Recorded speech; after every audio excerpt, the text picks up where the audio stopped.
I'm in my mid-40s and I love vintage style. But I noticed over the years there were some things about my vintage style that I had to change in order to carry me through the 40s, 50s, and then my 60s. So these are my tips for vintage style when you are maybe feeling a little more vintage.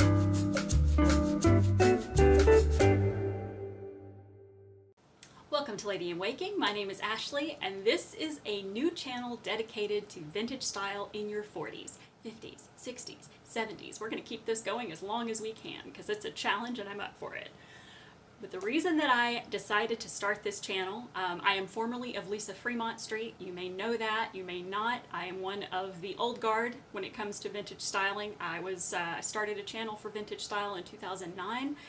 And I've recently decided to close that chapter and start this one because I feel like that a lot of my tastes have changed over the years, and I've grown a lot, I've discovered a lot about myself, I've discovered a lot about how I feel about vintage fashion and vintage style, and so I'm here to share that with you. I'm going to share it with you in lots of different ways, so subscribe, click the notification bell, do all that good stuff that you do for all your favorite YouTubers, and hopefully you'll like what you see and you'll want to stick around. And tell a friend. The tips that I'm giving you, I want you to take with a grain of salt. These are things that I've discovered about my own personal style, or some things I was doing that was starting to make me feel a little bit out of my element and was starting to make me feel a little less glamorous and a little less beautiful. And so these are the things that I discovered. Number one, makeup. Vintage makeup has gotten a rep for being very matte. Matte lips, matte faces, matte eyes.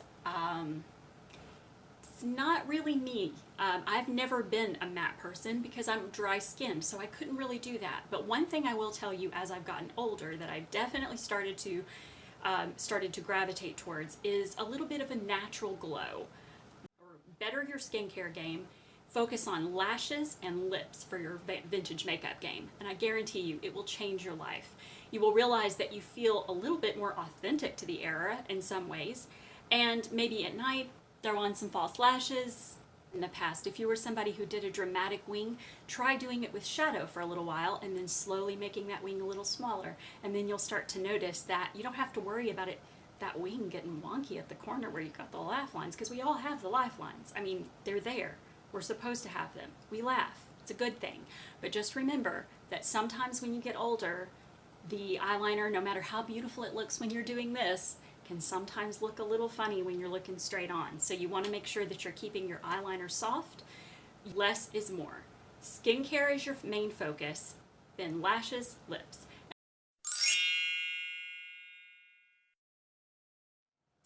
Hair.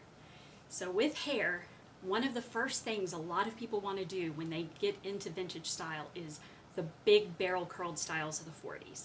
Victory rolls and poodle doos and all of these really elaborate 40s hairstyles that were maintained and were created because women weren't able to really express themselves through clothing when clothing was rationed during the war. So they were really just upping the game when it came to really elaborate hairstyles. You might find though that when you're in your 40s, those hairstyles don't really make you look as youthful as you want to look. So my suggestion, and what I've discovered has worked best for me, is I stay away from the more elaborate hairstyles now. They don't really feel like me anymore. As I've gotten older, I've discovered that I like something a little looser, something that is a little bit more relaxed. And keeping it simple can sometimes do so much for not only your self-confidence, but also for the general look that you have, the ease of your look. If you're new to vintage hair, you can even do this by starting very simple with hot rollers or a curling iron and just very gently curling your hair, giving a little bit of texture. And then maybe if you want to get into your wet sets, which to me have always been just the best possible way to get a vintage look, then you will feel a little bit more comfortable with your vintage look. So just try to start simple, keep it easy, keep it breezy. Start with a great haircut. Your haircut is so important. So you want a haircut that's going to be layered, tapered layers, not those blunt choppy layers that were popular in the 90s, but like tapered layers, and your hair should fall sort of in a U shape at the back, When that happens, when you curl your hair, it will naturally fall into the shape that you see in the 1940s and 50s. And it will automatically lend itself to a more vintage look, even if you don't use a vintage setting. The vintage style that you choose is all on you. It's entirely up to you. It's your decision. So if you want to mix eras, then have at it. I do it all the time. I love it. I've always done it.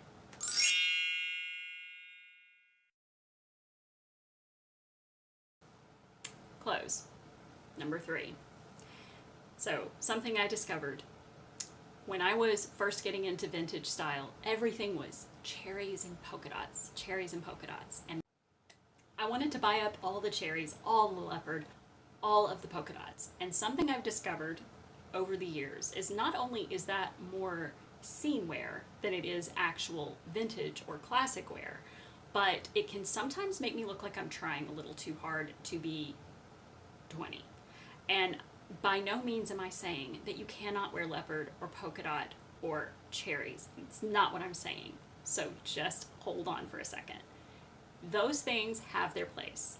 I started to feel as though that I was in a little bit more of a costume than I was in my own natural style. So I started looking at pictures from the 1940s and 50s of ladies in their everyday attire and how easy and comfortable it looked, and it made me realize that that's what I wanted in my 40s and 50s, was something that made me feel like I had a classic vibe, but I could find those pieces still anywhere without looking in vintage shops, without looking in retro reproduction shops where prices tend to be a little higher.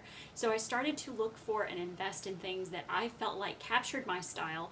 Choose whatever makes you feel like you. If you see a photo online of someone who is channeling a vintage vibe or has a very, very vintage aesthetic and you are really drawn to it, try not to focus on capturing that look exactly, because it may not suit you. Be inspired, but don't copy it. Think about things about that look that mostly draw you in. So if the style in itself is beautiful and perfect in every way, think about the things that drew you to the style first. If you had to pick 3 things about that picture you like the most, and then try to channel those things into a look. Draw inspiration from here and there until you have captured your own style that not only feels age appropriate, but makes you feel like your aesthetic is satisfied without looking without trying to mimic a specific look exactly, especially a specific perfect person exactly. Number 4, fitness. Pay attention to your health. I'm not saying by any means that you have to be a certain weight. I am absolutely larger than I've ever been, and I am trying my very best to just get comfortable with that, because I don't want to be one of those people who's constantly waiting until I can fit back into certain things before I feel comfortable and feel like myself. This is myself now, and this is what I'm going to be happy with. So what I try to do is just keep this self, this current self, as healthy and as trim as I can. But I'm not going to deny myself things either. So take that with a grain of salt or a cube of sugar. And remember, whenever your waist is not at its best and whenever your proportions are not exactly what you want them to be, there is shapewear. And we're going to talk about shapewear and the shapewear of choice that I have currently in a future video. Shoes. Go for feminine. Now, I'm not saying that chunky shoes are bad. I have some Doc Martens I absolutely love. But when I'm wearing my vintage style, I tend to wear things that are a little bit slimmer and a little more feminine. Classic. And the reason for that is because I've noticed that, for instance, there are some shoes from the 40s, specifically the 40s, which were very purposeful and very utilitarian, but can generally, especially when worn with skirts, make your legs and your general appearance look a little more matronly. It's amazing that shoes can do that, but they really, really can. So try your very best to find shoes that are a little bit more slim, a little more fitted to the foot. If you go for a heel, it doesn't have to be a high heel, but it's something with a little bit more of a delicate stance. And then if you're going for something that is a sandal, just try to stay with something that's a little bit more delicate. And you will notice that your general look just tends to be a little bit more youthful. It gives you an energy, and I don't know exactly why that is, but I do feel like some of my shoes that I've had in the past that are more of a 40s themed shoe, sometimes those shoes were a little bit blocky, and I noticed that on my legs, specifically with skirts, I've noticed that they tend to make me feel a little weighed down. So try to keep your shoes light. Learn color theory. Color theory has its place. It's a very, very important thing to learn because it can help you to make the right decisions when it comes to what colors flatter your skin tone. So lots of videos on YouTube, there's lots of little infographics on just Google image searches that are going to give you all sorts of hints and all sorts of tips on how to discover what your skin tone and what your undertone is. Then think about color theory when it comes to your undertone. For instance, I love yellow. Yellow is one of my all-time favorite colors, but I look horrible in it. It makes me look washed out. So find colors that make you look alive.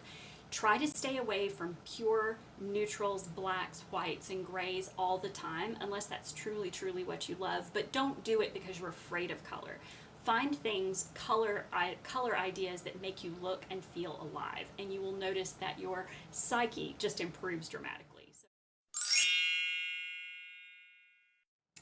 Personality. I think this is point 7. Your personality is you, and by the time you're in your 40s, your personality is not that likely to change. Your personality is probably set in stone, and you are done taking crap from anybody. But I go out on a limb and say don't take crap from yourself either. Don't give yourself limitations just because you've reached a certain age. Use your personality to make and create this new and exciting version of yourself that you didn't even know that you could do. Incorporating vintage style pieces into your current and existing wardrobe instead of just completely starting from scratch. Because chances are, like I said, if you're in your 40s, you won't stick with it if it doesn't feel like you. If you're not a hat person and you're not a jewelry person, and I'm really not either. I'm not a hat person. I'm not a jewelry person. I have very little jewelry, and I have maybe 2 hats. And even those I have a hard time with, because hats are just not me. They're so uncomfortable to me, and I love them, and I wear them occasionally and love the way they look, but they still never truly feel like me. So don't struggle to make something you that is not you. You don't have to go out and get a collection of things just because you're trying to get a specific look out of your vintage wardrobe. Just go with what feels comfortable to you. Go with your basic and improve on it. Don't go with someone else's basic and try to capture it and bring it over. It just doesn't work. That's my tips. No more waiting around. We are going to power through and we're going to make some good choices, and I'm here to help with hair, with makeup, with style choices. I'll do some fashion. I'll be doing 1 video a week, Wednesday mornings. So you'll be waking up with me on Wednesdays, and hopefully you will start to pull in your requests or put in your requests. That way I'll be able to kind of have a general idea what type of content that you guys are looking for. But I've got a list a mile long. Not only is there stuff from my old channel that I would love to revisit, but I have a list literally that's ridiculously long of stuff that I would love to handle on this channel. So I really hope that you'll stick around. I hope that you'll subscribe, and I hope this video is not too long. But I thought that these were things that needed to be said so you'd know where I'm coming from. I'll talk to you later.